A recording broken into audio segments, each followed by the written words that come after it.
Good morning. मैं doctor Shendge, owner of Om Gagan hospital और president of Mayka Devi charitable trust, आप सभी महानगर गैस कर्मचारियों को अपने फर्स्ट एड ट्रेनिंग कंप्लीट करने के लिए हार्दिक बधाई देता हूँ। हम लोगों ने पिछले 5 सालों में कम से कम 2 करोड़ लोगों का फर्स्ट मेडिकल चेकअप किया है। उसके साथ 20,000 लोगों का फर्स्ट एड ट्रेनिंग किया है। आज मैं आपको फर्स्ट एड ट्रेनिंग क्या होता है उसके बारे में थोड़ी जानकारी देना चाहता हूँ। फर्स्ट एड ट्रेनिंग के साथ हम लोग ऑन साइट मेडिकल चेकअप करते हैं। पिछले 5 सालों में हम लोगों ने 2 लाख एम्प्लॉयज़ का मेडिकल चेकअप किया है। उसके लिए हमने खास 2 डिजिटल मेडिकल चेकअप बस तैयार की है, कस्टमाइज़ की है। उसमें audiometry, x ray, PFT, ECG, blood collection, lab and blood processing उसी बस में किया जाता है। इस अवसर पे मैं महानगर गैस के मैनेजमेंट टीम को धन्यवाद देना चाहता हूँ कि उन्होंने हमें और हमारी टीम को फर्स्ट एड ट्रेनिंग करने के लिए सुविधा उपलब्ध करवाई।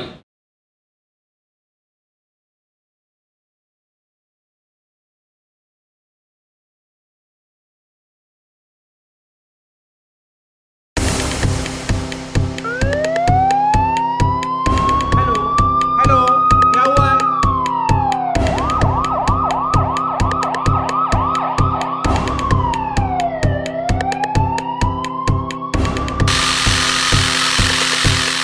भरोसा रखिए।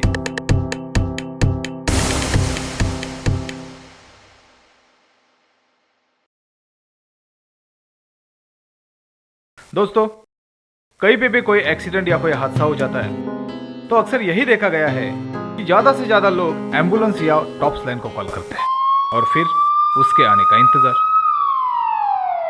टॉप्स लाइन को कॉल करना गलत नहीं है, बिल्कुल सही है। लेकिन मेट्रो सिटीज की अगर हम बात करते हैं तो ट्रैफिक या अन्य किसी भी कारणवश से टॉप्स लाइन को आने के लिए कम से कम आधा घंटा तो लग ही जाता है। उस आधे घंटे में उस घायल की हालत बिगड़ सकती है। तो मैं आपको यही पूछना चाहता हूँ, उस आधे घंटे में उसकी देखभाल का क्या? सही समझे, फर्स्ट एड। एम्बुलेंस तथा हॉस्पिटल जैसी मेडिकल सुविधा मिलने से पहले उस घायल की गई देखभाल उसे कहते हैं फर्स्ट एड। और ऐसी देखभाल करने के लिए न तो आपको डॉक्टर होने की आवश्यकता है, ना ही बड़े ज्ञानी। बस आपको किस वक्त क्या फर्स्ट एड सही होगा ये मालूम होना बेहद जरूरी है। तो चलिए दोस्तों, महानगर गैस लिमिटेड के सहयोग से आज हम फर्स्ट एड के बारे में थोड़ा बहुत जान लेते हैं। हम आपको छोटे छोटे हादसे दिखाएंगे, उनमें फर्स्ट एड क्या किया जाता है ये देखेंगे। ध्यान रखिए, एक्सीडेंट या हादसे ये सब अपनी लापरवाही मतलब असुरक्षित काम के नतीजे होते हैं। उससे भी हम कुछ सीख लें ताकि वैसे हादसे हमारे साथ ना ही हो। भरोसा रखिए, फर्स्ट एड से कई जानें बच सकती है और घायलों को और घायल होने से रोका जा सकता है।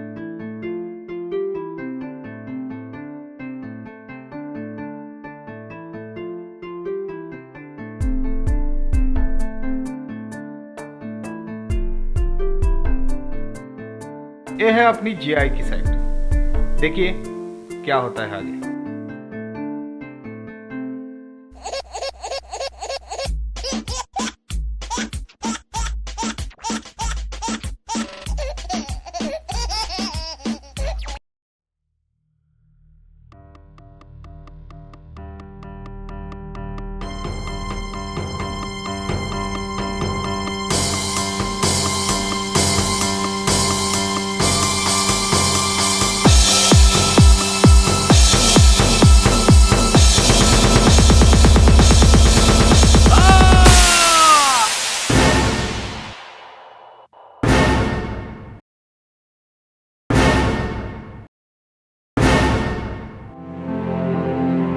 अनसेफ्ट एक्ट, नतीजा एक्सीडेंट।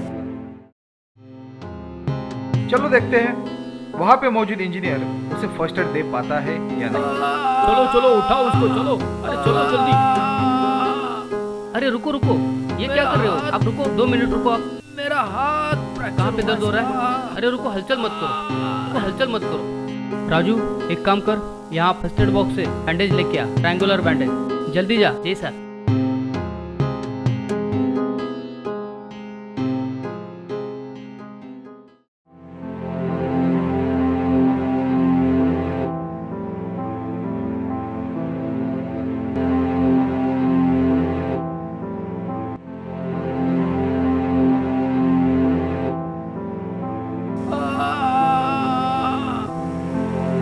बस ये बांध दिया, अरे तुम ठीक हो जाओगे, टेंशन मत लो।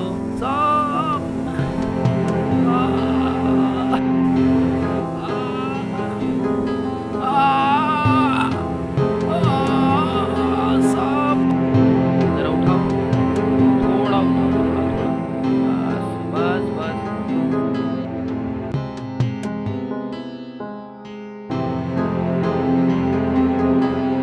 ये बांध दिया, अब तुम्हारा हाथ स्थिर हो जाएगा। बस बस।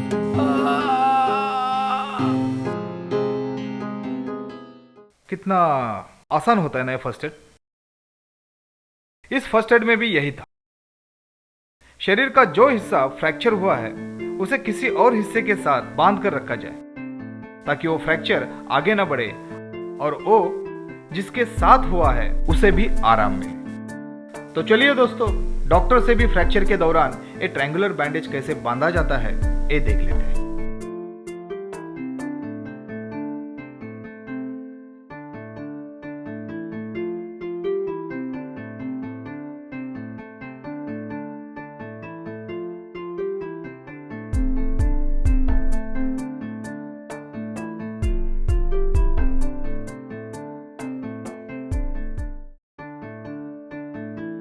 सपोर्ट का एक और तरीका जिसमें लकड़ी और 3 ट्रायंगुलर बैंडेज का इस्तेमाल करके हाथ को सपोर्ट दिया जाता है।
ध्यान से देखिए।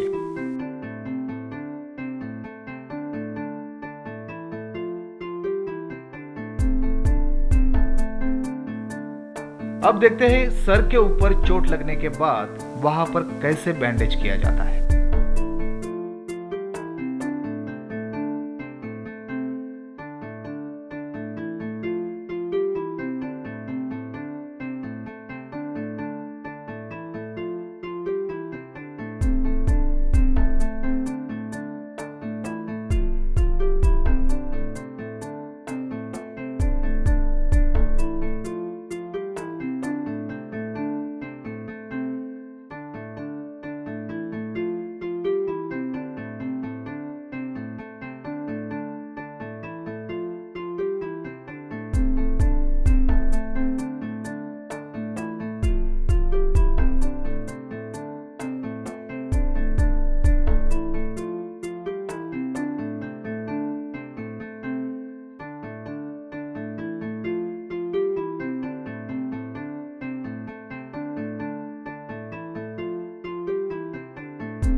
अब जान लेते हैं रिकवरी पोजीशन के बारे में।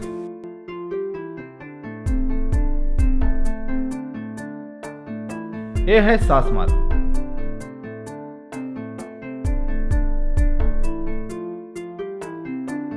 जैसे ही इंसान बेहोश होता है उसकी जबान का नियंत्रण छूट जाता है और वो जबान सांस मार्ग पे गिर जाती है और इंसान को सांस लेने में तकलीफ होती है। इसलिए उसे रिकवरी पोजीशन में लाने के लिए हेड डाउन चिन अप की क्रिया की जाती है, जिससे सांस मार्ग खुल जाता है।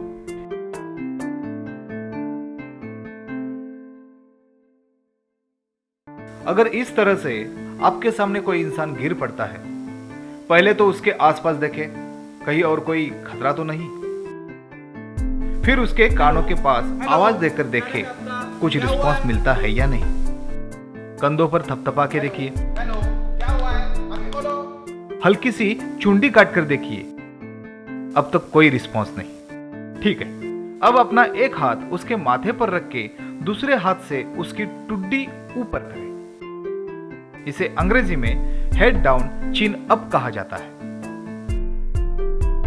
अब उसकी सांस चल रही है या नहीं ये देखें। ये देखने के लिए उसके शर्ट के बटन निकालें, उसके स्टमक का निरीक्षण करें।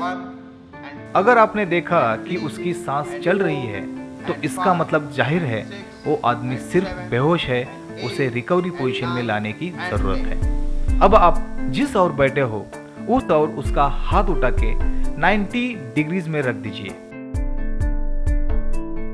फिर दूसरा हाथ टुड्डी के पास पकड़िए। फिर उसी बाजू का पैर घुटनों में मोड़िए, थोड़ी जगह बनाइए और उसे अपनी ओर खींच के सुला दीजिए।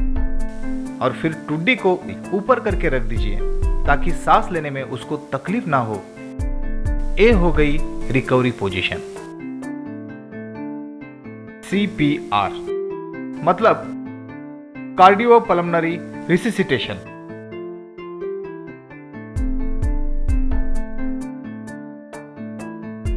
इंसान की सांस बंद होने के बाद बेहोश इंसान का ब्रेन 4 मिनट के बाद पूरी तरह काम करना बंद कर देता है। वजह है ब्रेन को ऑक्सीजन का सप्लाई न होना।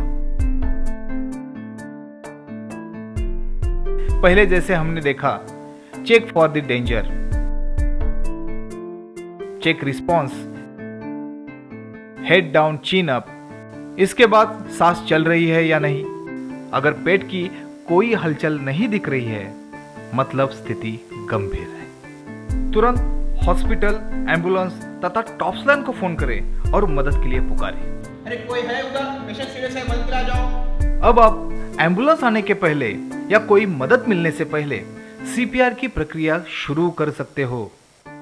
इसके लिए जैसे कि आप देख रहे हो, आप पहले सावित्री आसन में बैठ जाइए। उसके बाद आपका बायां हाथ दायां हाथ में लॉक करें और फिर दोनों हाथ सीधे रख के उस आदमी के 2 निप्पल के बीच में आपको 1.5 से 2 इंच तक छाती को दबाना है। 1 2 3 4 5 6 7 8 9 10 इस तरह से आपको चेस्ट प्रेस करना है। और फिर उसके बाद माउथ टू माउथ ब्रीदिंग। अब ब्रीदिंग देने के लिए हेड डाउन चिन अप की क्रिया करें।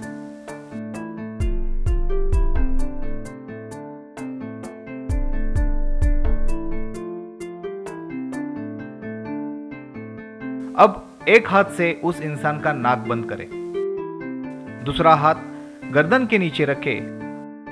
अब लंबी सांस भरें और फिर उसका मुंह अपनी मुंह में लॉक करके 2 बार ब्रीदिंग दें। उसके बाद फिर 30 चेस्ट कंप्रेशन। इसी तरह से ध्यान रखिए जब तक उसकी सांस शुरू नहीं होती तब तक आपको चेस्ट कंप्रेशन और ब्रीदिंग देना जरूरी है।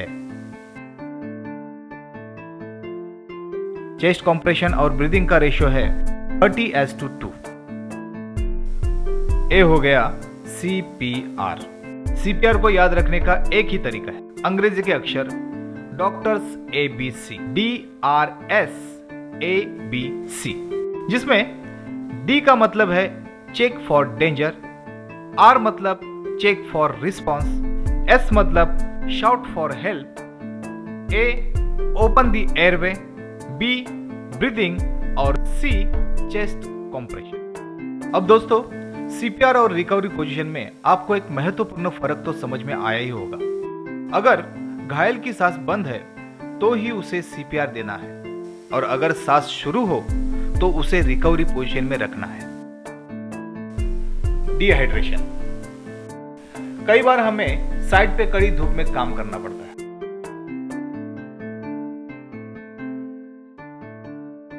हमारे शरीर से पानी की मात्रा कम हो जाती है और हमें डिहाइड्रेशन होता है। जिसे डिहाइड्रेशन हुआ है उसमें साधारण ए लक्षण देखे जा सकते हैं। काम करते वक्त सोच विचलित होना, शरीर कमजोर महसूस होना, चक्कर सा आना, मुंह सूख जाना। अब जिसे डिहाइड्रेशन हुआ है उसे फर्स्ट एड में क्या करें? पहले तो उस व्यक्ति को छांव में लेकर आए, उसे धीरज दे दे कि उसे डरने की कोई आवश्यकता नहीं है। उसके शरीर का परीक्षण करें तथा उसे क्या हो रहा है ये जान ले। थोड़ी देर के बाद उसे साफ सुथरे पानी में थोड़ी शक्कर और थोड़ा नमक मिला के पिलाए। ये एक घर में बनाया जाने वाला इलेक्ट्रोलाइट ही होता है।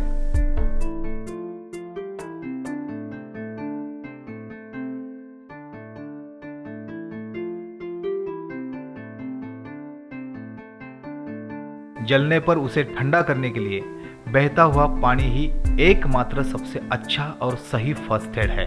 अब देखते हैं जलने पर उसे बैंडेज कैसे किया जाता है। अभी देखिए ये इनको घाव हुआ है, तो सबसे पहले इस घाव को हमको साफ करना है।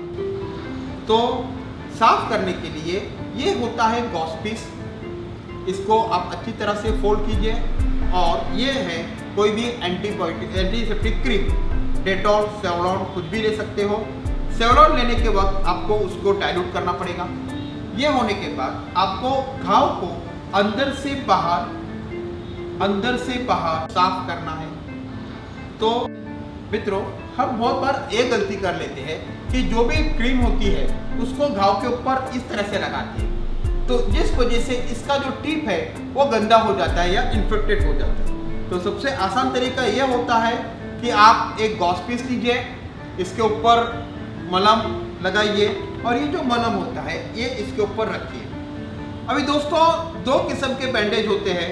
एक होता है ये स्टिकिंग, जिसे हम लोग हैंडीप्लास्ट वगैरह होता है, और दूसरा होता है ये रोलर बैंडेज।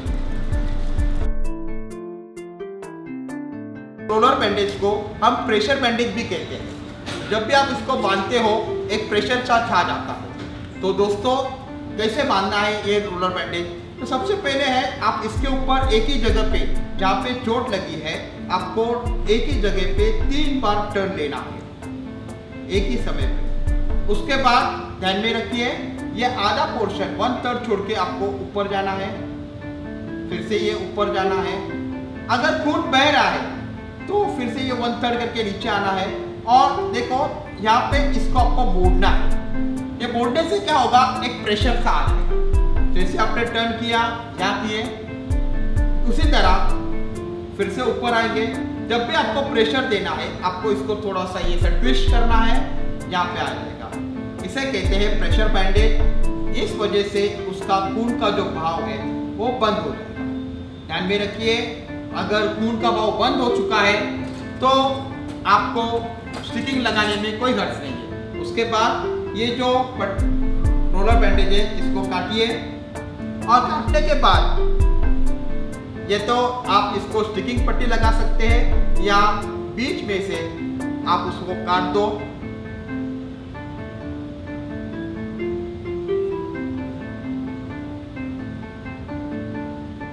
इसको बीच में से मैंने काट दिया और उसके बाद मैंने एक नॉट बांधी है, जिस वजह से वो कटा हुआ पोर्शन और गहराई ले जाए, और उसको यहाँ पे बांध दिया। ये हुआ माइनर चोट पे आपको किस तरह से ड्रेसिंग करनी है। कई बार काम करते वक्त हम हैंड ग्लोव्स का इस्तेमाल नहीं करते हैं, उसका नतीजा होता है कटना।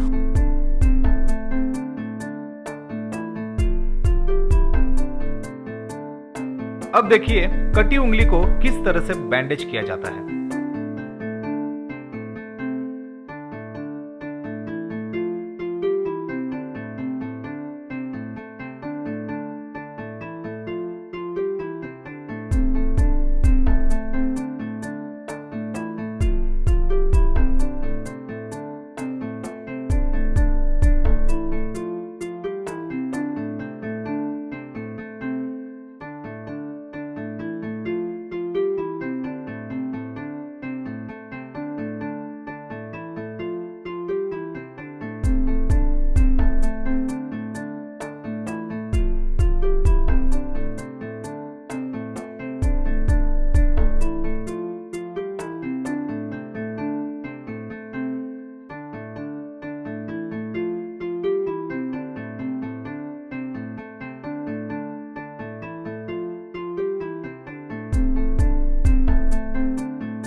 मैं वर्षा सोलंकी, महानगर गैस लिमिटेड।